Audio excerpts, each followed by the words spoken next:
La revolución del 17 de octubre de 1945 en Salta fue para que la vieja clase dominante mutara como virus y se mantuviera agazapada e incólume. Cuando la revolución libertadora se instaura, reaparecen todo con una fuerza inusitada, escuchándose solo la palabra dictadura, mientras que en las decisiones políticas se retrocedía con la conquista lograda por las clases populares.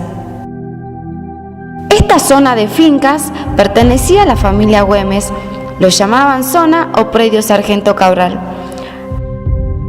A fines de los 40, la expropiación como las donaciones eran opciones para la construcción de los barrios obreros. Se pueden leer todavía los indicios de aquella época: Calle 3 de Febrero, Maipú, Coronel Suárez, Legado Luis Güemes. El barrio Evita fue el primer barrio que hizo la fundación y se conformó por 125 viviendas. A la muerte de Eva Perón, las dirigentes de este barrio se juntaron en torno al busto erigido en 1953 para rendirle homenaje.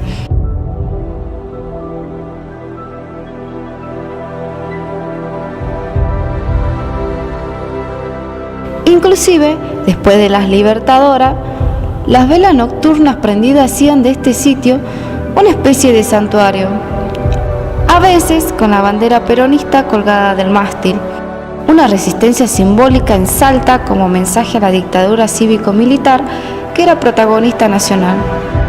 Salta tuvo el fundador de la Liga Patriótica, Manuel Carles, y mucho antes de la Libertadora sus comandos civiles. Por aquí anduvo uno de esos envenenados por el odio, el Rengo Saravia y sus camaradas a los tiros y en la rameada de los bustos.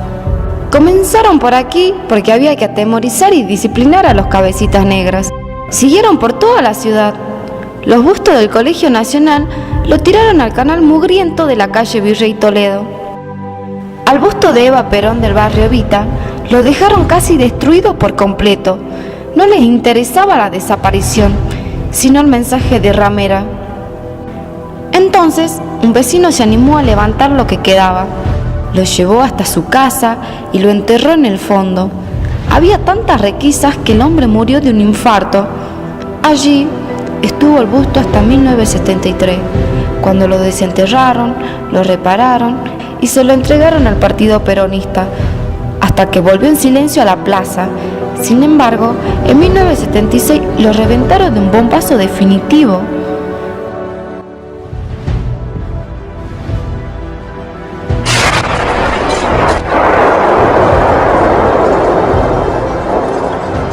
No conforme con eso, a la hora 12 del 16 de septiembre de 1980, el intendente capitán Abelardo Montoya rebautiza esta plaza con el nombre del general Pedro Eugenio Aramburu.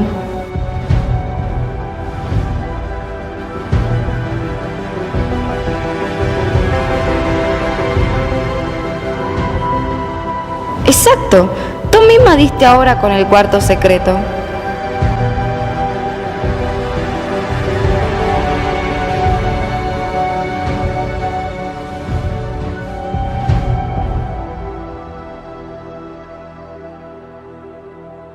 Esta escuela nace el 7 de mayo de 1951 con el nombre de Eva Perón.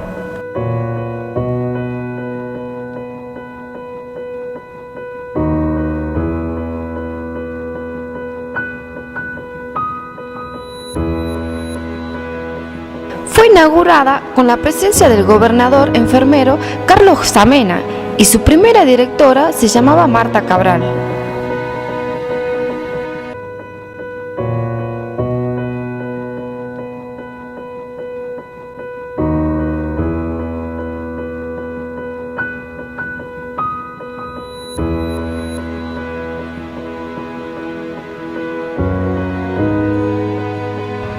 Sin duda que todo el barrio ha cambiado y se ha transformado. Escucha la campana.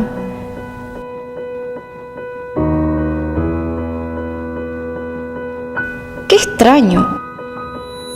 Aquella mañana de inauguración de ese hermoso edificio, Carlos Samena tocó la campana.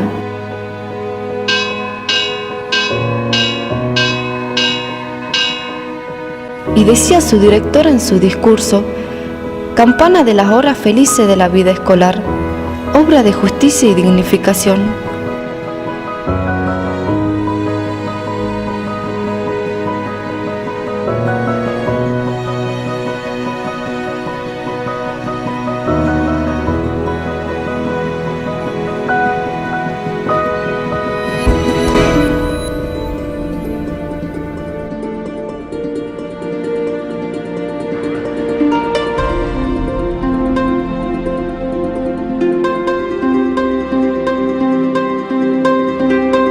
Veamos qué encontramos en todo esto. Dijeron que Rosario y Damián extrajeron información de estos libros. ¿Qué encontraste?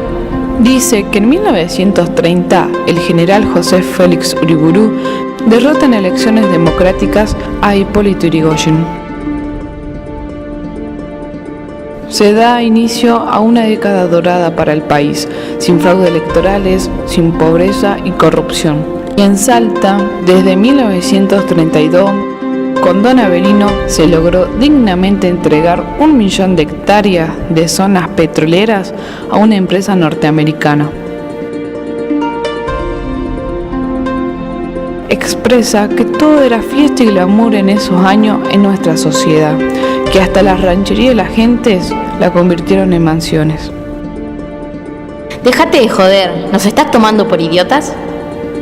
Está bien, aquí hay algo. Leo. 20 de febrero de 1931. Félix Uriburu visita nuestra provincia e inaugura el monumento a General Güemes. Era hincha de Gimnasia y Tiro. También admirador de las mujeres oligarcas. 1934. Catedral. Nos visita el presidente Pedro Justo. Década infame. 29 de marzo de 1936. Se inaugura esta escuela con el nombre de presidente José Félix Uriburu. 1939. La Cruz Roja norteamericana le regala una muñeca a la mejor alumna del establecimiento. 1941. Se jubila la primera directora Amalia C. de Aybar. Dice aquí que hizo apostolado en la educación. 1942. Visita la provincia el presidente Ramón Castillo. El alumnado de esta escuela le da la bienvenida.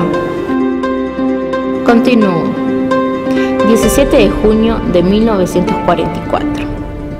Nos visita Edelmiro Faller en el monumento a Güemes, maestros y alumnos de la Félix Uriburu presentes. 1946. El coronel Perón hace campaña política en Salta por el Partido Laborista de Cipriano Reyes, que nunca se unificó al peronismo. Los votos siempre fueron de Perón, no de los Reyes Magos. Siendo luego gobernador Lucio Cornejo Linares y como vice Roberto San Millán. Asisten al cambio de nombre de esta escuela Félix Uriburu por Bernardino Rivadavia. ¡Bah! Un cambio de calzones en periodos adversos. Agosto de 1951. Bendición del nuevo mástil de la escuela, donado por el Regimiento Quinto Artillería de Montaña, y paseo escolar al monumento del convencional 1853, Facundo Zuviría, estatua Lola Mora en el parque. Republicanismo pedagógico y constitucionalismo del cogotudo. 20 de octubre de 1953. Se descubre en el establecimiento el busto de Eva Perón. Primera desaparecida por el despertar de la justicia y los derechos sociales. ¡Pará! ¡Pará! Este es el libro que nos interesa. Y parece que tiene material sobre esta plaza de la Fuerza Aérea. Mirá, muchas fotos y textos de Rosario. Veamos qué dice. Tercer secreto. Dejamos testimonio del trabajo que realizamos. Nosotros fuimos amenazados por unos tipos, al parecer paramilitares. Llegamos hasta este punto. Decidimos dar por concluida la investigación. ¿Qué descubrieron entonces? Afirma Rosario que fueron entre 10 y 12 los aviones interceptores Gloster Meteor que participaron el 16 de junio de 1955. Luego de la masacre civil, parece que se refugiaron en el Uruguay, durante la presidencia de Luis Batlle Berrés. Un berraco cipayo que hacía antiperonismo de orilla. Aquí están las conexiones con Salta. Escuchen. Entonces las conexiones con Salta datan de muchos años antes de su visita del 17 de agosto de 1956. Dice Rosario: de las tres armas donde el Cristo vence, fue acompañado por provincianos protagonistas y colaboracionistas de hechos múltiples. Basta mencionar al contraalmirante Samuel Toranzo Calderón.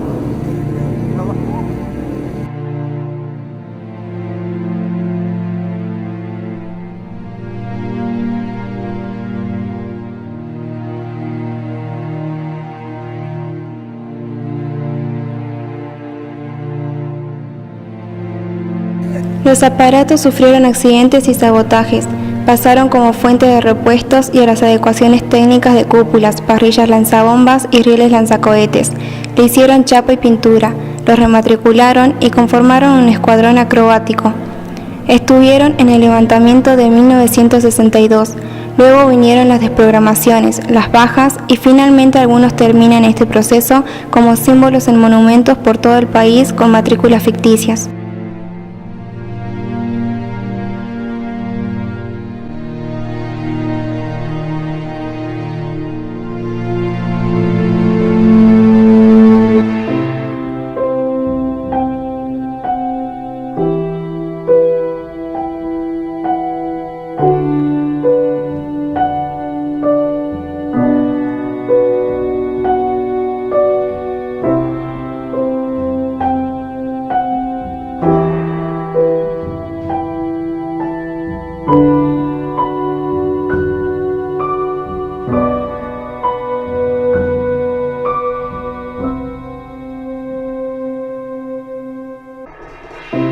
¿Y los chilenos?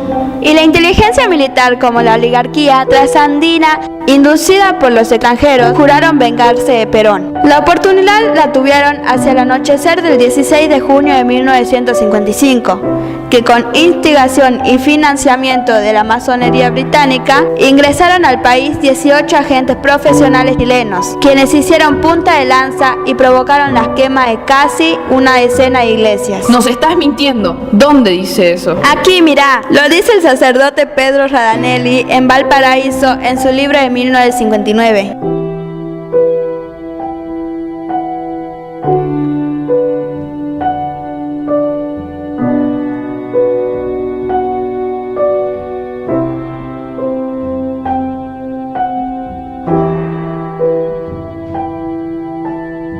Se lo cuento sintéticamente en dos cuadros. La primera es que por orden de Perón, la quinta división del ejército, incluida nuestra guarnición local, marcharon a Córdoba como leales, y en los días subsiguientes, mientras el general Iñiguez combatía para sostener la democracia, esta fuerza al mando del general Aquiles Moschini se volvieron pronto desleales en Anfunes.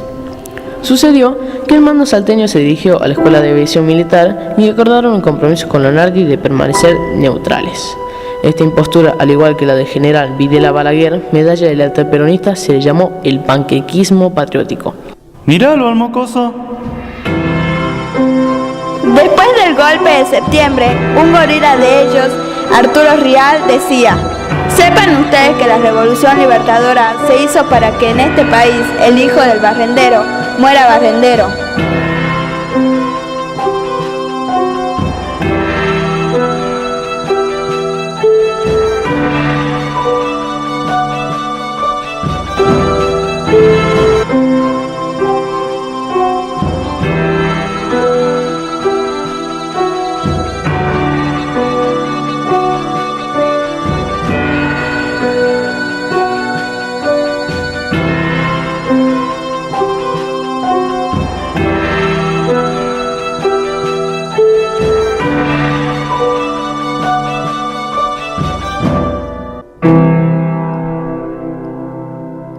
Primer aniversario del bombardeo, una estampa con un poema auspiciado por la señora Pueyrredón de Lastra se vende en la catedral como contribución al hogar de niño, y encima dice aquí que es una copia exacta de la estampa. Fue distribuida en templos católicos de la ciudad de Buenos Aires. Esto es como una aventura, o más bien como un corredizo del tiempo, de protagonistas y testigos que parecen saludarte.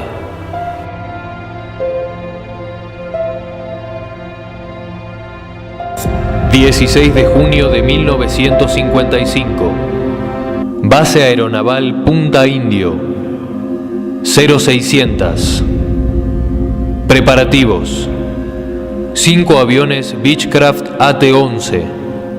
22 North American AT-6. Base Aérea Espora. Bahía Blanca. Preparativos.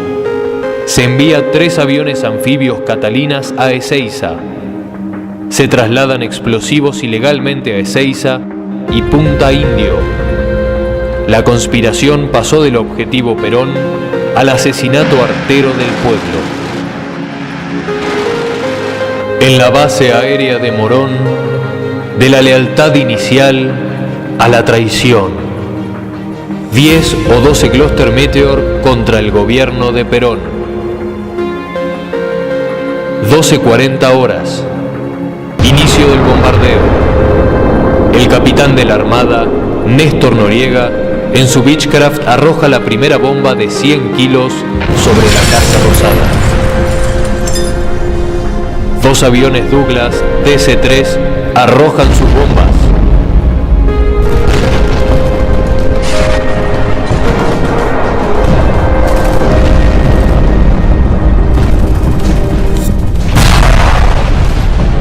Un trolebús es alcanzado por las ondas expansivas. Entre el estupor, las muertes y las metrallas, la gente empieza a huir por las calles.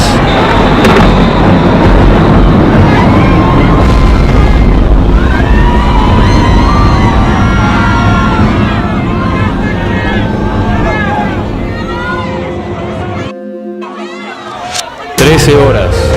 Los marinos sublevados salieron del ministerio y acercándose a la Casa Rosada comenzaron a disparar. Tomaron de sorpresa a un cuerpo de granaderos. Sobre Río de la Plata, bautismo de fuego de la Fuerza Aérea. Gloster Leal I-063 de Ernesto Adradas intercepta y destruye al avión Texan T-6 rebelde. El piloto, Arnaldo Román, logró eyectarse. Al regreso a la base Morón, se tuvo que esconder para no ser asesinado. La unidad se había sublevado por la operación del comandante Agustín de la Vega. Pronto, los Gloster cambiaron de pilotos y volvieron a despegar, ahora con un nuevo objetivo, la Casa de Gobierno.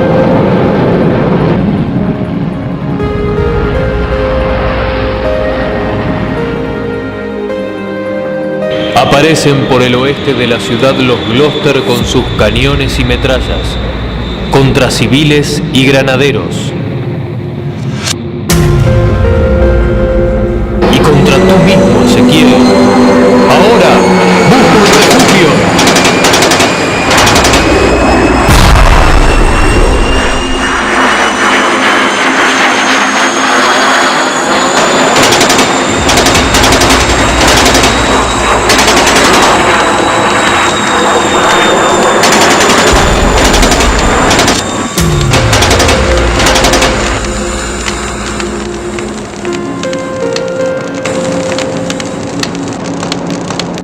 (15-20 horas).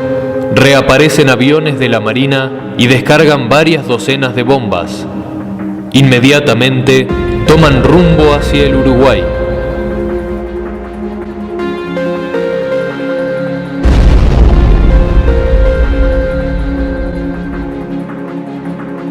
El ministro de la Marina, Aníbal Olivieri, abre canales de negociación y rendición.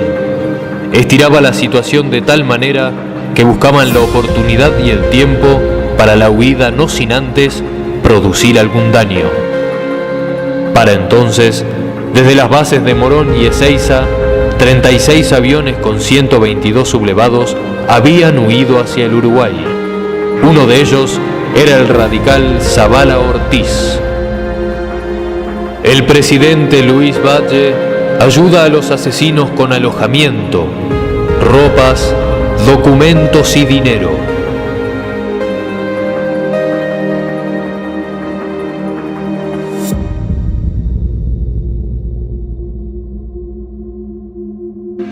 visitas, bienvenidas y condecoraciones.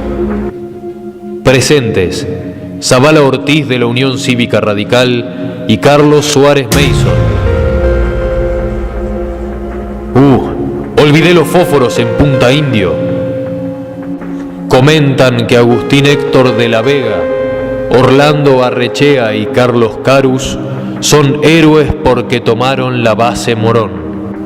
Radio Colonia, que habla solo de libertad, transmite: los pilotos están muy bien.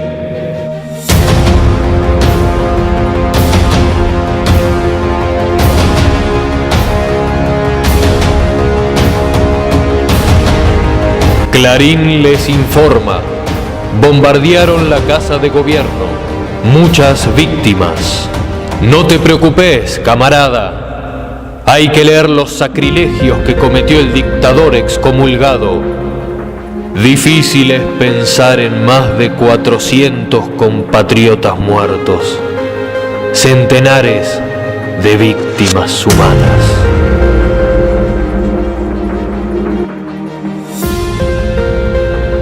Se actuaba como eje articulador de una oposición, traslado de la fecha de la procesión de Corpus Christi, 11 de junio de 1955.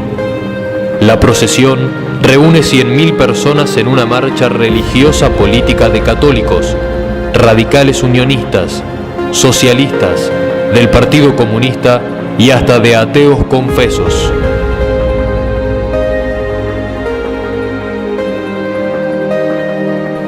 17:30 horas. Columnas se abalanzan sobre la iglesia Santo Domingo y la Merced. Al caer la noche, en medio del caos por los salvajes ataques y las cuantiosas víctimas, se produce la quema de casi una docena de iglesias, hecho no espontáneo y de alguna manera organizado. No atacaron en la ruta de los profanadores la Iglesia Católica Ortodoxa, la iglesia del culto copto, menos a la catedral anglicana. Los saqueos significaron acciones irracionales, con imágenes sacadas de su sitio, arrojadas al suelo o entregadas a las llamas.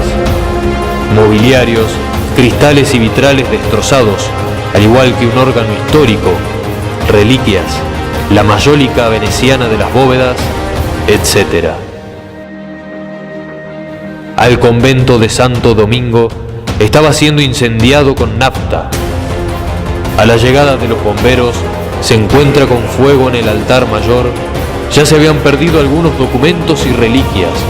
Tirada detrás del mausoleo del general Belgrano, la urna con los restos del general Zapiola. Al fondo se guardaban los estandartes trofeos de guerra arrebatados a los ingleses en 1806 y 1807.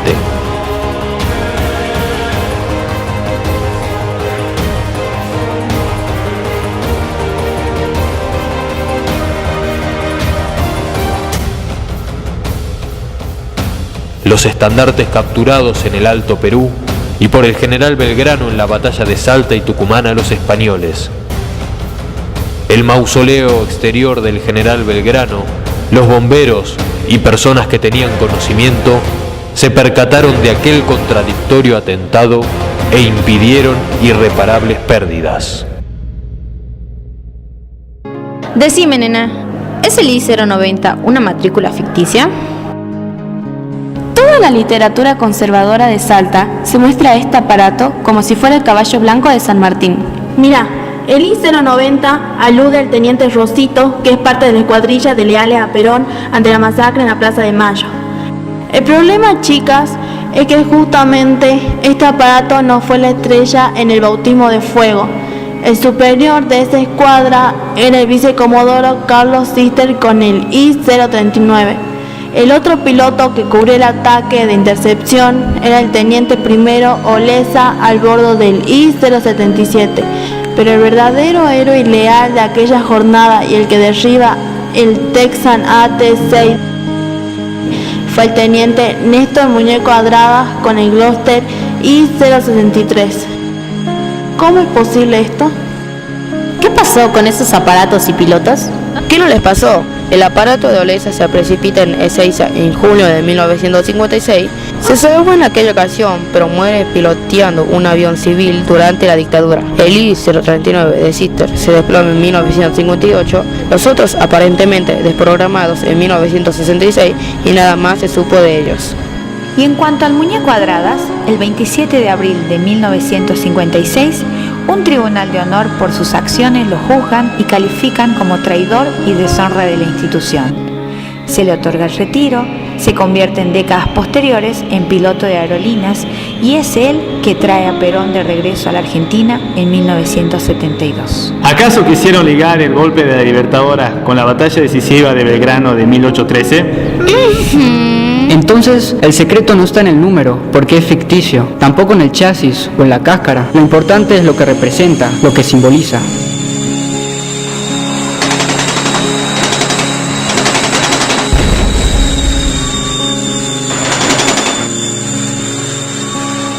En definitiva, ¿se trata de un avión rebelde o leal? Caben algunas posibilidades aleatorias ciertas. Quizás este aparato sea del mismo Rossi o Rosito, de Adradas o de Orlando Rechea, Carus, o quizás sea también el aparato del diablo.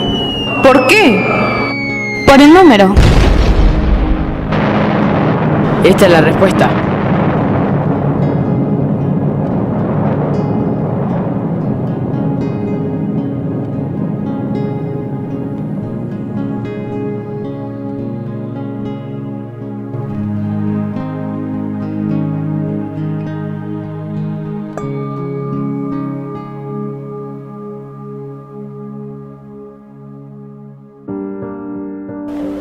A su muerte,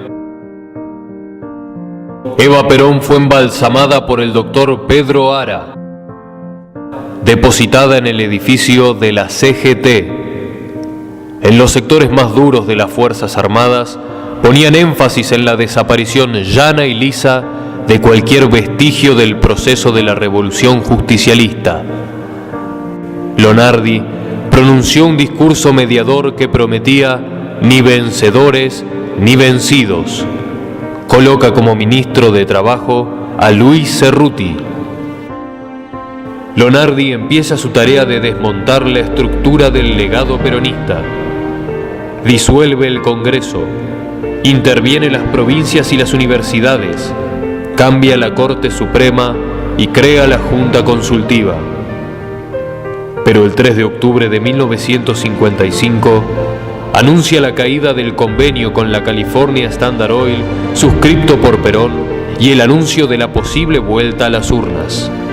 La sedición entre la Casa Militar y las presiones a través del vocero Arturo Rial desde el aluvión zoológico provenientes del Uruguay contra Lonardi lograron que el jefe del ejército, León Bengoa, renunciara el 8 de noviembre y el 13 derrocaran al presidente Lonardi.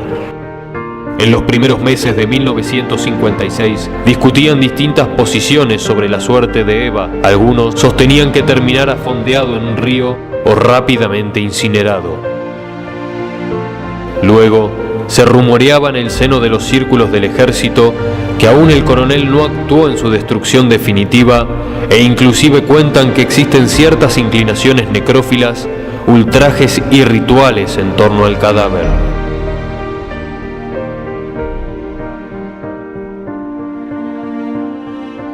Habían detectado ciertas dudas en la gestión en la CIE de Moore-Gunning.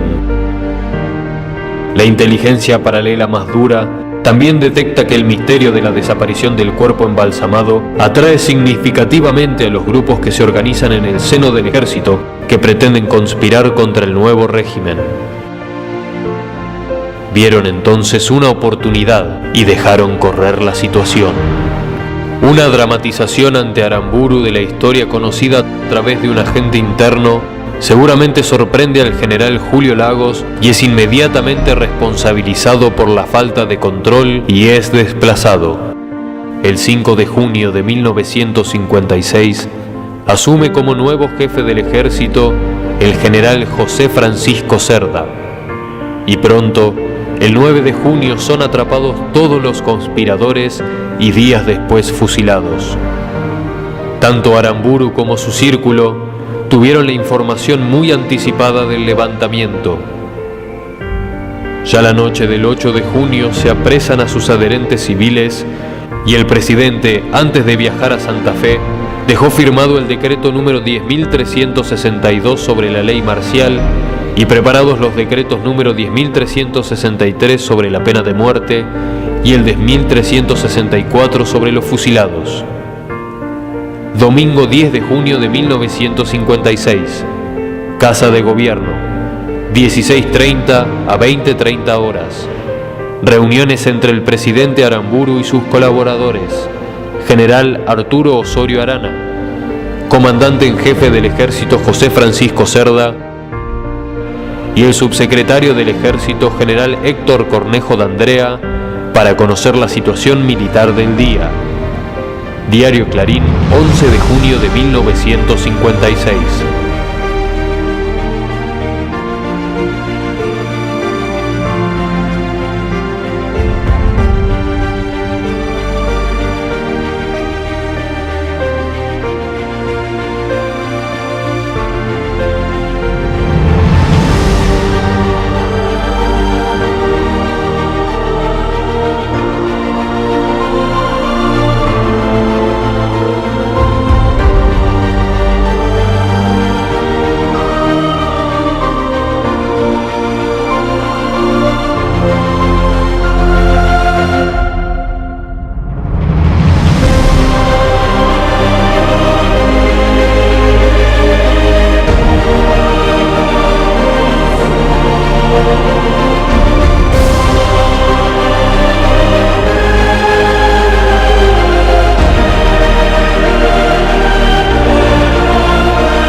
Pasado el fuego, volvieron sobre las brasas.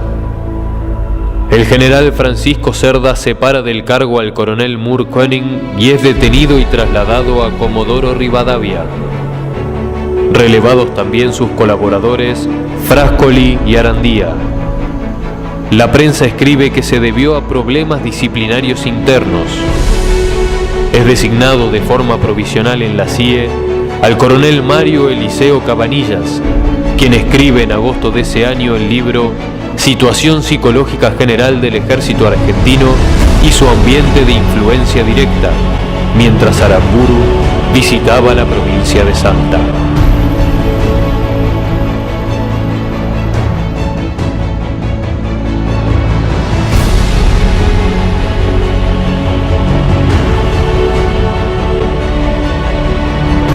...3 de mayo de 1971... atentado de bomba en la puerta del domicilio del coronel retirado Mario Eliseo Cabanillas. Se lo adjudica Ler, de extraño crecimiento y protagonismo en Salta. 7 de mayo de 1971. Salta. Chocolate para los niños al natalicio de Eva Perón en la plaza del barrio Legado Güemes. 9 de mayo de 1971. Jorge Paladino expresa que los restos de Eva están en un cementerio de Milán. Da a entender que conoce el código, pero que no pudieron recuperarla por problemas de documentación. El presidente Lanusse sigue expresando que él y las Fuerzas Armadas nada saben sobre el tema. 25 de mayo de 1971. Encuentro entre el presidente Lanusse y Jorge Paladino en Olivos. La hora del pueblo. La devolución de los restos de Eva Perón como gesto de pacificación nacional. 26 de julio de 1971. San Pedro, Jujuy. 20:30 horas. Como en 1952, se vuelve a colocar un busto a Eva Perón en su sitio original. A la mañana es retirado por la policía. 5 de septiembre de 1971. El coronel Héctor Eduardo Cabanillas entrega el cadáver de Eva Perón en Puerta de Hierro.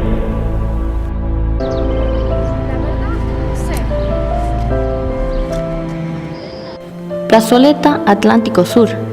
Estos son los caídos de las Malvinas. ¡Mirá! ¡Mirá! ¡Un crucifijo! Es un rosario. ¿Qué tiene? ¿No te das cuenta? ¡Pará! ¡Pará! ¡No lo toques! Sí, pero no te entiendo. Mirándolo, apunta hacia el Cerro San Bernardo. ¡La cruz del Cerro San Bernardo! Entonces, es ahí donde se debe buscar el séptimo secreto. ¡Vamos!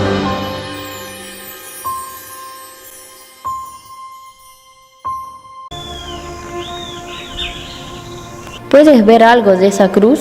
La colocaron en 1901 acá en la cima del cerro.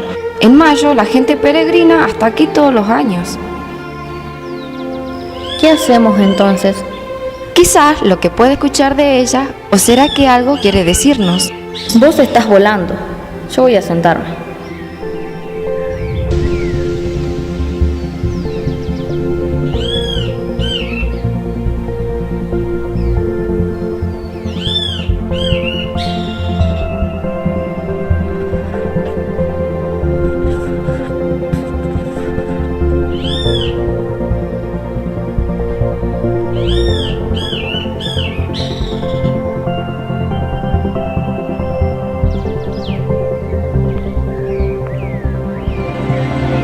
Muchos de nuestros cerros tienen la cruz. Hay lugares como Tres Cruces, la Cruz de los Cerrillos, la Cruz de Hierro, y otros apenas tienen una muy humilde, o manchada de sangre y algunas abandonadas. ¿Sabes? Aquí hubo 2 cruces, la última en memoria del fallecimiento de Eva Perón. ¿En serio? Sí, mucha gente no sabe, pero aquella cruz de quebracho estaba aproximadamente por aquí. Después de su muerte, en julio de 1952, el pesar de la población más pobre fue tremendo. Se levantaron altares por su memoria en todos lados, en la plaza, en algunas escuelas, en la estación, mientras los más pudientes tiraron cohetes, brindaron con champán y dijeron ¡Viva el cáncer! Luego, su cuerpo embalsamado no tuvo descanso ni menos un sitio definitivo de paz. Le tocó la cruz del Calvario por el desenfrenado odio que se le tenía. De algún modo, Eva Duarte cargó su propia cruz. La Revolución Libertadora tenía la suya, cruces ambulantes para su uso político, cruz en sus bombas, pero no en sus corazones. Cuando llegó la Revolución Libertadora, secuestraron el cuerpo de Eva Perón de la CGT, para consolidar esa posición en poder y misterio, utilizándola al final para fusilar a la resistencia. Ante tanta perversidad, un sector del Vaticano no dejó que quemaran el cadáver embalsamado de Evita. Entre fines de 1956 y 1957, en el Servicio de Inteligencia del Ejército se planeó el operativo Evasión. Al final, la sepultaron en el cementerio de Milán, en un sitio desconocido. Y nunca más se habló de ese problema. Nosotros jamás hicimos eco ni comentario. Ni siquiera el teniente general Aramburu tenía conocimiento de dónde estaba el cadáver de la Eva. Solo una logia de coroneles. Hasta 1970, Perón no tuvo nunca una respuesta favorable sobre los restos de su esposa. Solo indicios. El que sí respondió fue el doble agente Mario Firmenich, secuestrando y asesinando a Pedro Aramburu para agravar más aún la delicada situación política, hacia una posición definitivamente dividida. Mientras tanto, en Puerta de Hierro, Perón no había tenido una respuesta concreta del Papa Paulo VI. Francisco Franco y la Corona simulaban sonriendo la tolerancia hacia Perón como huésped, mientras los intereses reales eran la de los norteamericanos con sus cartas ganadoras. izquierdas revolucionarias infiltradas, la grieta que produjo la devolución del cadáver de Eva y el retorno calculado para el caos de un Perón que se moría.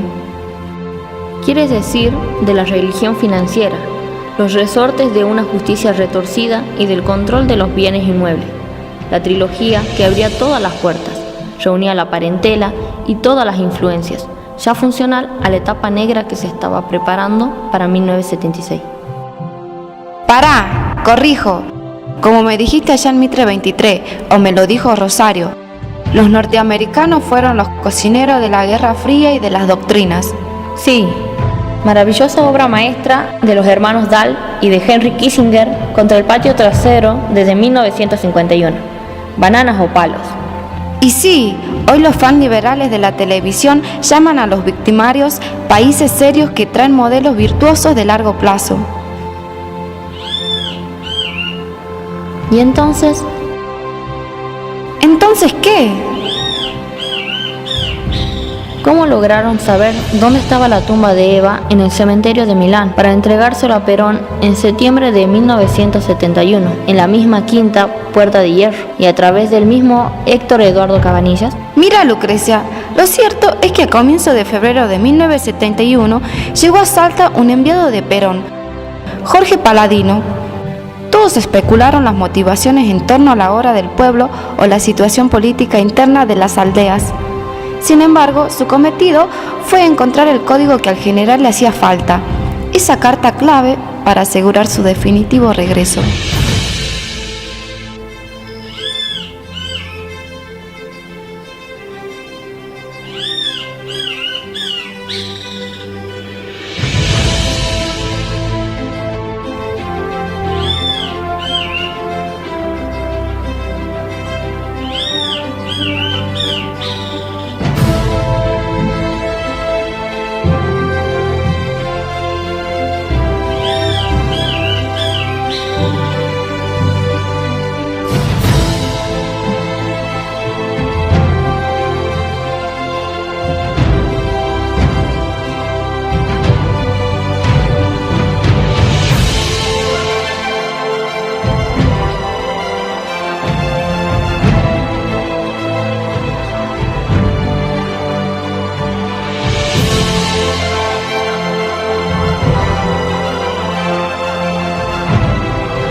Hasta aquí he llegado. Al parecer, este recorrido sirvió para mostrar algunos acontecimientos ocultos. La matriz histórica de Argentina por más de un siglo fue liberal conservadora. Las etapas donde el pueblo fue protagonista fueron inquietantes anomalías para los imperios.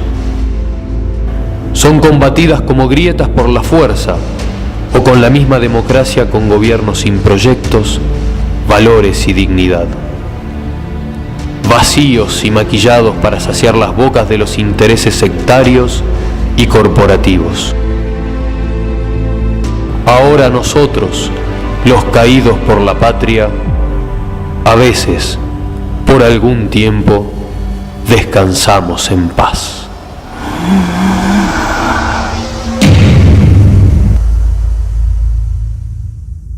Gracias a esta foto que me dio Rosario, descubrimos con Lucrecia el secreto de la Plaza Evita.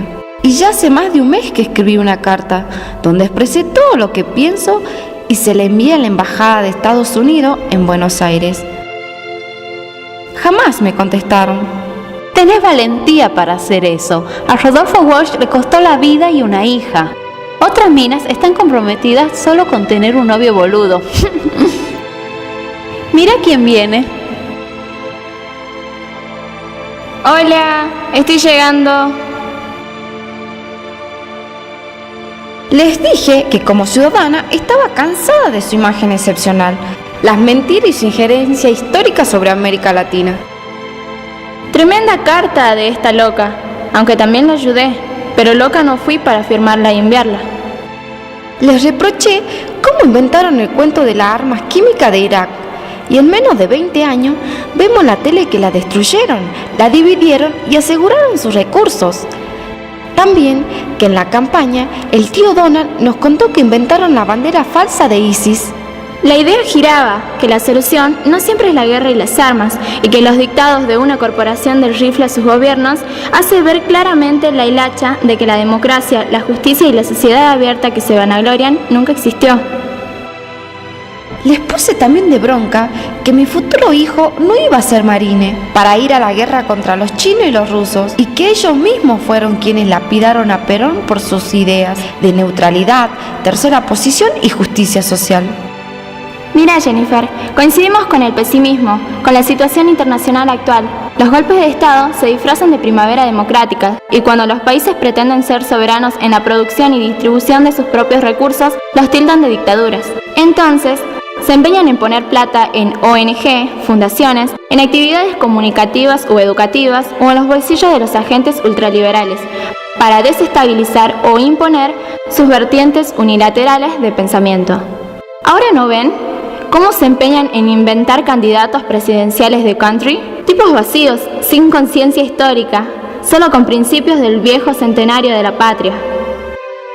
Una especie de muñeco con el chip en el culo. O te inventan una falsa princesa de cuento de hadas que termina ultrajando y comiéndose a los leñadores y su trabajo, en complicidad con los enanos falsos positivos o los gordos peronistas que se entregan en los balotajes.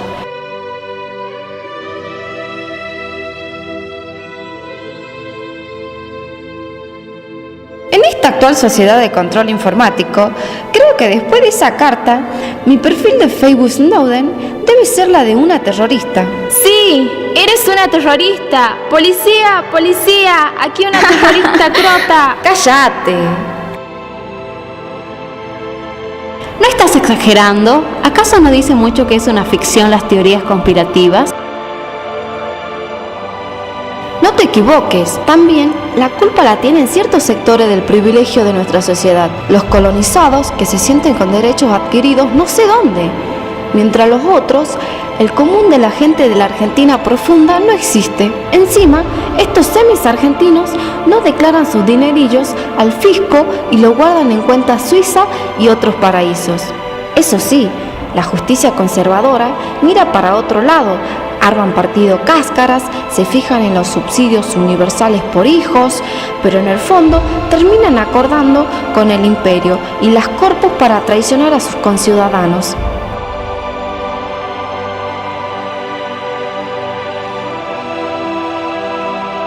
De alguna manera esto le pasó a Güemes, con la runfla de comerciantes locales que le abrieron el camino a los españoles, para que don Martín recibiera un tiro. Lo terminan borrando del mapa, como borraron ese puesto o casona antigua que estaba allá. ¿Se acuerdan, chicas? ¡Ah, sí! Sí, cierto, tenés razón.